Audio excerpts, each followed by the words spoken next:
Hey everyone, welcome back. This week we're going to be talking about all of the vegan food and some vegetarian bites in Disneyland and ranking them. Are they underrated or overrated? So let's get to it.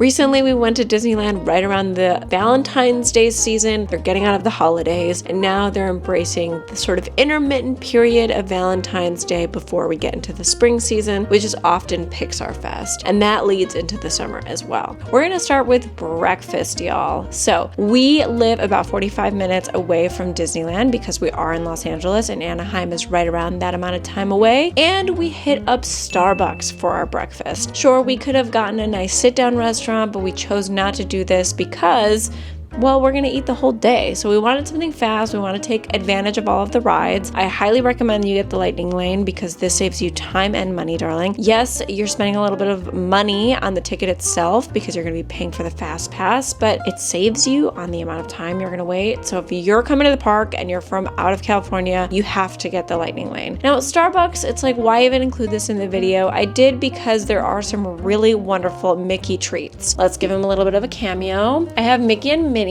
because I love them and they make me feel really happy, and sometimes I put them in my backpack when I go to the parks, but regardless, they sit on my desk because they remind me you're never too old to be a kid, okay? I'm like 30 years old, but everyone has their thing, you know, and if you kind of lose that playful energy, then what is life for? I gotta give Starbucks a huge shout out because they recently just released an unsweetened matcha powder for all of their matcha drinks. So I got a venti soy matcha latte with the no classic matcha powder because it comes unsweetened. The soy milk is sweetened at Starbucks, so it's kind of a balance between the two. George, who is mainly a vegetarian, consumed the egg white Feta wrap, whole wheat wrap, something like that. It's got under 300 calories and it's got a good amount of protein in it, so he enjoyed that. I still think it's worth going there because A, it's perfect for caffeine fixes, and if the other cafes are down, then you gotta rely on the Starbucks. And they have cute little Mickey things that they don't have at any other Starbucks places except the ones in Disneyland. All right, for lunch, we went to the Rose Tavern. So I had to do a lot of research before going to Disneyland. I always do because it's kind of like, what am I gonna eat? I have to plan it and I want to enjoy my food. I'd argue that for millennials, going to Disneyland or Disney World is probably like 80% the food. So the Rose Tavern released the plant-based dinner selection and also lunch selection. The Harvest Bowl is for lunch. That's the one that we enjoyed. And it comes with cauliflower, quinoa, arugula, hash browns, and chili lime aioli. This is exactly what we had in our Harvest Bowl. And I would argue it's very overrated. Definitely more like loaded tater tots. It doesn't have that salad fix, which is kind of what I wanted from it, or at least a bowl fix. It was predominantly hash browns. I would say that the aioli was very tasty. It was plant-based, which is kind of often hard to find for aiolis, but I ended up just eating it with a ton of barbecue sauce and also just like ketchup because there was so many tater tots.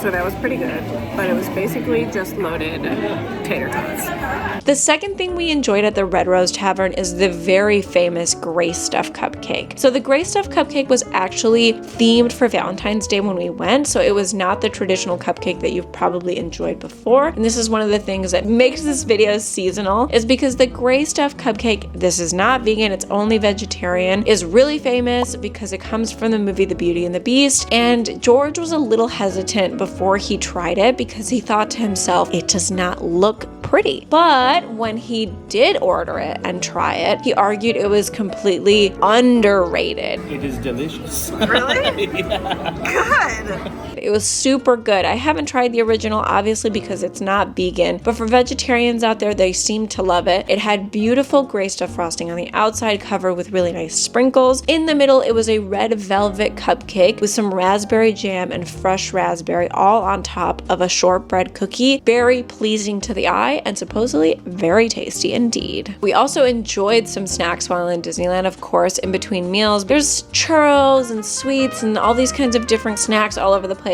Because I had already had matcha and coffee in the morning, I decided to get more tea. My favorite place to get tea is Star Wars Land. The Tatooine area in Disneyland is new. It's not like super new. It's been around for several years now, but if you haven't been to Disneyland, it will definitely be new to you. They have have lots of vegan options there. In general, they have the Rontolis wrap, which is one of the most famous ones, but I always hit up Star Wars because you can get a nice caffeine fix from their teas at the Rontolis wrap area, that same like quick service section. And then the indoor section, they also have a different restaurant that's quick service there. They also have a tea that's caffeinated there. The next snack we enjoyed, and more so just my husband enjoyed, is a vegetarian cheesy pull-apart pretzel bread that you will find in Fantasyland. Completely underrated, and I think that it's been getting some, at least from what I can see on social media, some more notoriety, some more fame. This pretzel bread in Disneyland is kind of a hidden gem. It's a little stall next to a theater in Fantasyland, and it's kind of closed off. It's very easy to miss because if you're not going to the theater, it's not really connected on a main street in the park. The bread is really warm pretzel bread stuffed to the brim with pepper jack cheese, so it's a little on the spicy side. And according to my husband, it's totally underrated. You should definitely try it if you consume dairy-based cheese, and I would love to see a plant-based version of some of these kinds of cheesier desserts be released because honestly, Disney doesn't have, in my opinion, enough savory plant-based snacks. And now the most recent addition to Downtown Disney, it's not in the actual Disneyland park, is this incredibly underrated restaurant with tons of vegan options. It's called Din Tai Fung. So a little bit of backstory, Din Tai Fung is a restaurant that specializes in soup dumplings. Soup dumplings are often based out of pork, and the broth is also kind of porky, but they're super nice according to the fame of them. I've never tried them in my life, is because the dumpling itself has a nice soup component inside of the dumpling with the meat, but when you consume them, it's a burst of flavor, liquid, and also filling. So of course, we're not gonna try those because I think all of them included animal-based products, but I still highly encourage you to go to this restaurant because it's one of the highest caliber restaurants I've enjoyed in Disneyland, and also they have tons of vegan options. We knew we wanted to get something vegetable-based to kind of share. We got some broccoli with the garlic sauce, and you always serve everything with a little bit of sauce.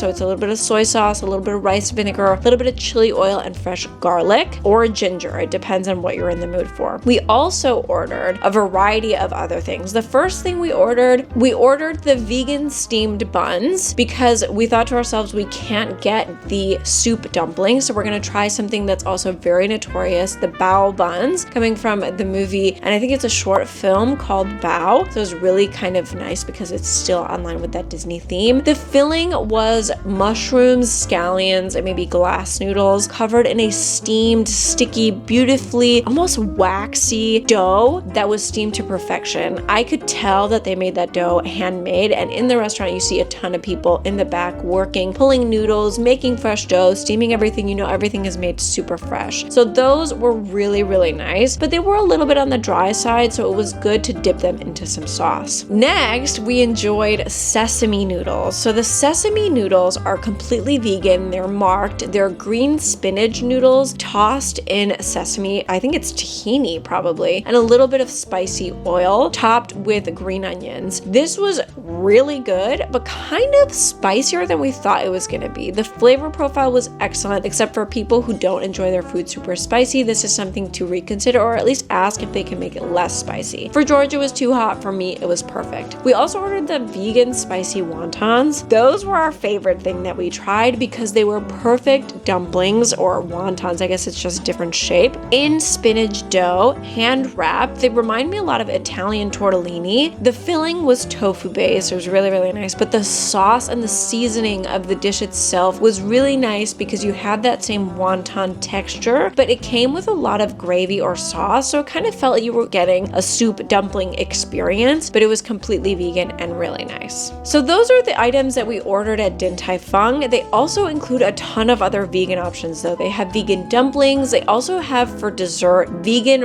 red bean patties that I've seen other creators eat, and they look fantastic. So this restaurant as a whole, in my opinion, is a must go for omnivores and especially for plant-based eaters because you will not be be disappointed in all of the amazing vegan plant-based options that they have at this restaurant. I had to book my reservation a month in advance. That's the earliest they'll let you make it. So the moment you know it's a month before you will be visiting Disneyland, I highly recommend you check on the website of Tai Fung itself, or you can actually make reservations on the Disneyland app. So those are all of the wonderful, delicious seasonal options we have at Disneyland or Downtown Disney for Valentine's Day season. I think it was one of the sort of newer additions to my own experience. It was really cool to get the gray stuff. I had never gotten it before, or at least seen it, right? Ordered it as a party, and they had really awesome options at Din Tai Fung that I had not previously enjoyed. The lunch options, like in any amusement park, we should be very grateful they have really good plant-based options at these places anyway. Places like Disneyland are so much better than other theme parks in my opinion, like Six Flags. It's hard to get anything besides like a Beyond Burger at those places. So Disneyland is leagues, even Disney World, leagues ahead of different amusement parks. If you're going to Disneyland, I actually recommend you still hit up Daisy's Cafe, which has one of the best plant-based wraps I've ever enjoyed, and it's in a freaking theme park of all places. So I don't recommend the Harvest Bowl. Maybe the Harvest Wrap for dinner is better, but for lunch, the Harvest Bowl, pass it up. Just go to Cafe Daisy and get yourself a plant-based wrap. Anyway, I hope you really enjoyed this video. It was really fun to make. I love going to theme parks, and I really enjoy being in LA, and being able to go to Disneyland frequently is something that we're very privileged enough to do. So I hope this is helpful to you as you plan your vacation to this area. It's totally worth it, but plan your trip in advance and definitely get Lightning Lane. This has been Rebecca Martinez. I really hope you've enjoyed this video. Let me know below what item you're most interested in trying, and I'll see you next week. Ciao!